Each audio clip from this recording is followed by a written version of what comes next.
Pro Football Focus did a roster rankings list of all teams in the NFL and projected them in order from 1 to 32 for this upcoming season. So let's take a look at where they put the Chicago Bears. So what is going on, y'all? Fast Force all back at it with another video talking, of course, NFL here to talk about the Chicago Bears. So if you're a Bears fan, hit that subscribe button down below, people.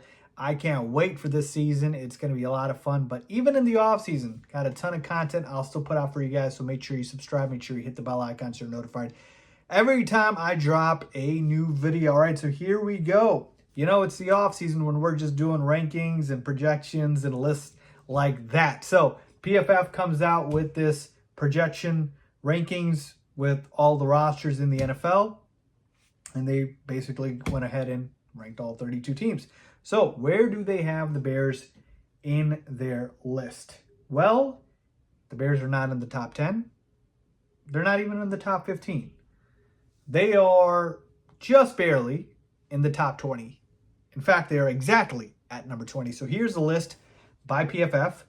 So I will go through it. But essentially, they have the Bears at number 20. And here are the teams above them. 49ers at 1, Chiefs 2, Eagles 3, Jets 4, Ravens at 5, Lions at 6, Texans at 7, Bengals at 8, Cowboys at 9, Buffalo Bills at number 10, Dolphins at 11, Cleveland Browns at 12, Green Bay Packers at 13, the Rams at 14. Then you have the Falcons, Steelers, Seahawks. Then you have the Bucks at 18, the Jags at 19, and finally the Bears at 20. Now, full disclosure, the Bears did finish last year, if you just go by record, tied for 22nd best team in the NFL at a record of 7-10. So the rankings here by PFF do still have the Bears improving off of that because they were 22nd or tied for, I think there were 4 teams that finished 7-10. So they still have it as an improvement, but a very slight one. Okay, so let's talk about the things that they mentioned here. They went ahead and kind of did a couple of, X factors, biggest strength, biggest weaknesses. Biggest strength for the Bears in 2023, coverage. They basically said that led by breakout star cornerback Jalen Johnson, Bears played very good defense down the stretch. Of particular importance was their improvement in coverage late in the year. Over the final 7 weeks of the regular season, the Bears ranked 5th in coverage grade and 1st in interception. So biggest strength being coverage. That's interesting. You know, I would certainly tell you that, hey, without knowing the offense, which is going to be led by a rookie quarterback, it is the safe thing to go ahead and say the strength of this team, as of right now, with the offense being an unknown, is the defense. So I don't have a problem with the coverage. I'd probably say, yeah, I would probably agree with that. The secondary being the strength of this team, as of right now. Biggest weakness in 2023, defensive line. So the midseason acquisition of Montez Sweat was much needed, but the Bears defensive line still ranked last in the NFL in pass rush grade in 2023. Given the dynamic offenses in the NFC North, that unit will need to find greater production, especially with the low blitz tendencies in Matt Eberflus's defense. This is another one I do agree with. I think the Bears' biggest weakness, even going into 2024, is the defensive line. We just aren't able to generate as much pressure. Montez Sweat certainly was a big help, but yeah, that would probably be my pick as well. And certainly last year, that was the case. So I just realized it's 2023. So, I do agree with what they said about the strength being the coverage, because that was our strength last year, and the defensive line being the weakness. All right, X factor for 2024, they have it as Darnell Wright. So Chicago's offensive line also struggled last season, finishing 28th in the NFL in overall grade. 2023 first rounder Darnell Wright was the most durable player within that unit. He had a decent rookie season, but a leap to stardom would be a huge boon for a team breaking in a new offensive coordinator and a new quarterback. So my X factor is not Darnell Wright. I did a video a few days ago about my sort of breakout player, which is essentially what I would do as my X factor here. And I went ahead and took defensive lineman Javon Dexter, who's going into his second year. Now, Darnell Wright, to me, is already a stud. Like, top 10 pick, he's expected to be good. So I don't really see him being an X factor because I expect him to be good. X factors, players like that, usually players that you don't expect to be good, and they end up being, pretty solid for your team. So to me, that's Gervon Dexter. I think he has all the makings to take a leap in year 2, more experience. I think he's gotten in better shape. I think he's a guy who's got good tutelage alongside the defensive line, with Billings and those guys, Montez Sweat as well. And I just think he's got the physical tools and the makeup. And we saw him kind of make a presence, make his impact known at the back end of last season. So Dexter would be my X factor. And if he ends up, doing what I think he can do, the Bears defensive line will go from a weakness to a strength. All right. So that is why he is my X factor. Rookie to watch, Caleb Williams. I mean, duh. Caleb Williams may be the most talented passer ever to wear a Bears uniform. Expectations will be high for him as he joins a potentially dynamic aerial attack with DJ Moore, Keenan Allen, and Rome Odunze. The question for Williams will be his ball security under pressure. In 2023, he was the best passer in the country from a clean pocket, but he posted a 38.9 passing grade with 16 turnover-worthy plays under pressure. So this to me is a, absolute no-brainer. Rookie to watch, Caleb Williams. I'm not even going to go into this really because Caleb is going to determine everything, almost everything for the Bears this season.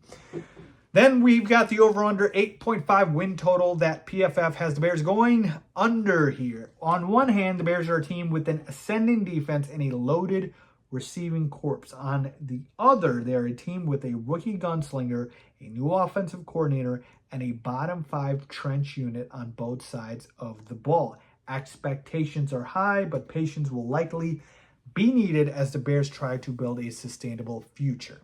So this I completely disagree with. I think the Bears, at minimum, will win 9 games next season. I'm stamping that right now and saying that to me is the minimum level of expectation for a successful season next year. Why do I say that? If you already got 7 wins and you're giving me an easier schedule, go look it up, 3rd easiest schedule in football. You're giving me an improved quarterback. Yes, I believe Caleb Williams is an upgrade over Justin Fields. That's why Ryan Poles drafted him. You're giving me an improved offensive core at the wide receiver spot. And you're just giving me a better coaching staff. Luke Getsy getting upgraded to Shane Waldron. How can I not at least improve by 1, minimum 2 wins? I think that's a given. And the schedule, again, pay attention to that. Big part of it. They face a fairly easy schedule. So knock on wood with injuries, if everyone stays healthy, I don't see how they don't win at least 9 games. So I'm going to go ahead and disagree with PFF on that. All right, then they gave the projected starting lineup for 2024. That's fine. Don't need to go over that. But let's talk about these teams again that the Bears have, that are above the Bears according to PFF. I'm going to go ahead and say this, all right? Here are the teams that, definitively speaking, are better than the Bears going into next year. You won't find an argument from me. And I'm not going to go ahead and reorder their list because I don't agree with their list in terms of the order that they have these teams. But I'm going to go ahead and say that they are better than the Bears in no particular order. The Niners are better. The Chiefs are better. The Eagles are better. The Jets are really high on this list. I don't think they should be. But I think the Jets will be better with a healthy Aaron Rodgers. Again, if he's healthy all 17 games. Ravens, yes. Lions, yes. Texans, yes. Bengals, yes. Cowboys, yes. Bills, yes. Even with a worse wide receiver core. They have Josh Allen still. Dolphins, yes. Browns, yes. That defense is still elite, folks, even if Deshaun Watson is not. Packers, yes. Then the list ends to me. And even with the Packers, folks, look, I know the roster might not be as good, but you got to crawl before you walk. Can't really say the Bears are better than the Packers until they prove it, so I'm going to stick with that. Then we get to the Rams at 14 and Falcons at 15, Steelers at 16.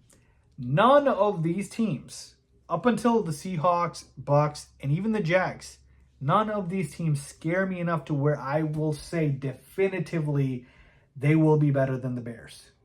The Rams, you're older with Stafford, Puka Nacua is great. You got Cooper Kupp there, but Aaron Donald retiring. I don't see anything about this team that says they'll be elite. Falcons, you got Kirk Cousins, but we've seen the story in Minnesota before. Could be a solid offense with Drake London and Kyle Pitts, but that defense was porous. Don't really have a pass rush. Then we talk about the Steelers. could they have a quarterback carousel with Russell Wilson, who's washed up at this point essentially, and Justin Fields, who's been inconsistent, right? The defense will always show up for the Steelers, and they'll always hover around 500, but are they really going to be an elite team? I don't think so. Seahawks, they don't scare me at all. We have their OC, Shane Waldron. Geno Smith regressed last year. What is it about the Seahawks that scares you? They're not elite on any side of the football. The Bucks made the playoffs last year. Baker Mayfield was a nice redemption story, but do they scare you? Are they elite? No. Jags, Trevor Lawrence just got paid. They did lose Calvin Ridley. Again, question is, where are they elite? Do they scare you? No. So the Bears have the potential to be elite with their rookie quarterback and with their offensive weapons. So I could see them being as good as the 14th best team in the NFL. Am I saying they will? No. But could they be? Yes. So to me, the ceiling is, hey, 14, top 15 right there. But where they have them at 20, a little lower than I would have said. So to me, that's kind of where I have the Bears, a top 15-ish team in the NFL. Hoping, again, Caleb, if he is that guy that we expect him to be, not saying he's going to completely come in and tear up the NFL, but if he just does enough, gives you above average quarterback play, and these weapons do their job, and we're competent, I could see it. Top 15 roster, top 15 team in the NFL. So let me know what you guys think, man. Where do you have the Bears ranked? Leave a comment down below with your thoughts as always. Thanks for watching.